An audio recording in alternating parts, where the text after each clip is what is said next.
President Trump's secret aircraft switch in Turkey was reportedly driven by a serious fear of an Iranian shoulder-fired missile attack.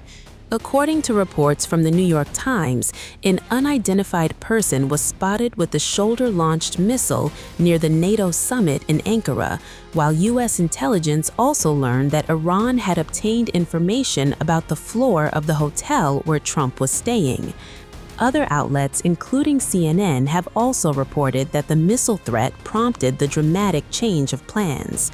Trump has now confirmed the operation, telling reporters that he followed the instructions of the Secret Service and military and did what they told him to do. No, not surprised. I have a lot of threats. I have a lot of threats that you don't know about. Any consequential president has a lot of threats. Non-consequential presidents don't get threats. And I think that I'm maybe the most consequential. How close is Iran to pulling something off? There's nobody who's done more than me in a period of almost 6 years. There's nobody. Were you worried about a shoulder-fired missile? I don't worry about anything, to be honest. Whatever it is, you know my attitude, whatever. The Washington Post had revealed that Trump was photographed boarding Air Force One on July 8th, but he never actually left Turkey on that aircraft.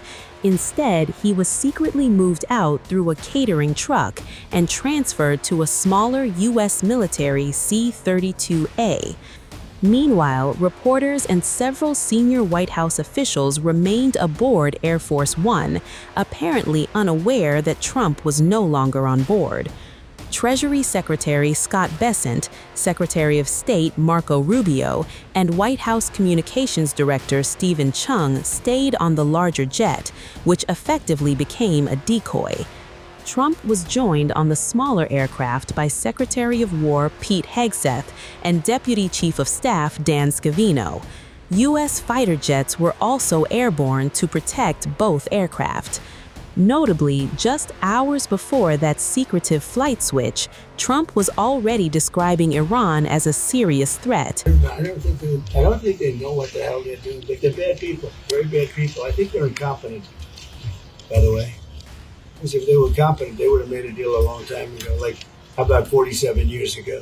So they've been in trouble for 47 years, and we took out their first set of leaders. We took out their second set of leaders. They want to take out the U.S. leader, me. I'm on every list.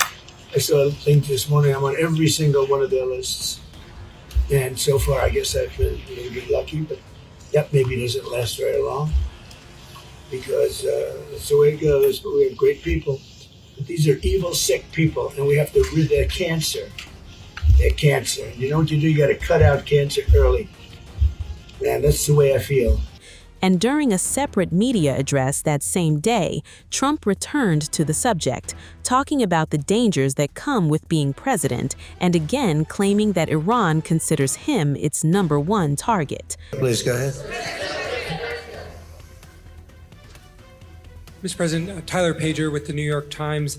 Last month you said Iranian leaders were very rational people, nice people to deal with, strong people, smart people. Today you said they were scum, sick people, and being led by sick people. What changed, and do you think... I got to know them. So I've said that about a lot. Now, when you say rational, I think they're much more rational than level 1, level 2. Level 1 is gone, level 2 is gone. This is level 3. I think they are more rational, but based on their actions over the last week or two, they're not doing a service to the people.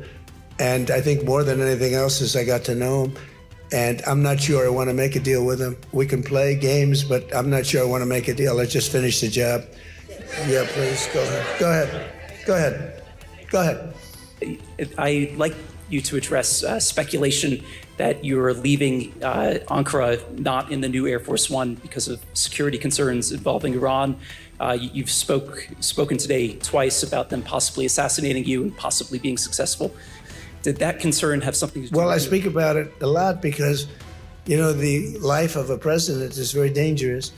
It's 5.2%. You know what a race car driver is? 1/10 of 1%.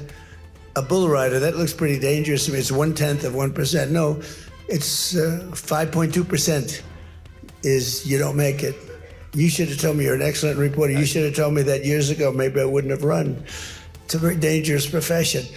No, I'm number one on the kill list for Iran. They're lovely people. I'm number one. So I don't know. I can't tell you that, but I don't really care because I'm doing my job and I'm doing it, I hope, better than anybody's ever done it because we have a country that's hot and really, really successful. But I mention it only because it's on the list. I mean, it came out. There was another list came out yesterday, and I'm number one on. I like being number one on TikTok better, but I'm number one on the list for killing. Go ahead. Hey, Sean McCreesh, New York Times. But why aren't you flying the new plane home?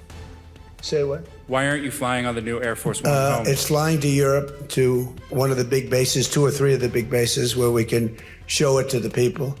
And we'll be going home by normal methods.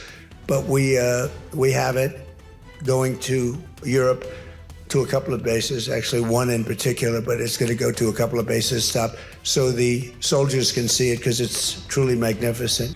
That explanation initially led to speculation that Trump was deliberately choosing the older Air Force One because it had more advanced anti-missile technology.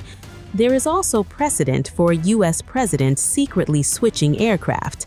In 2000, Bill Clinton used a different plane to enter Pakistan, although some reporters were informed beforehand, and the operation was revealed after he arrived.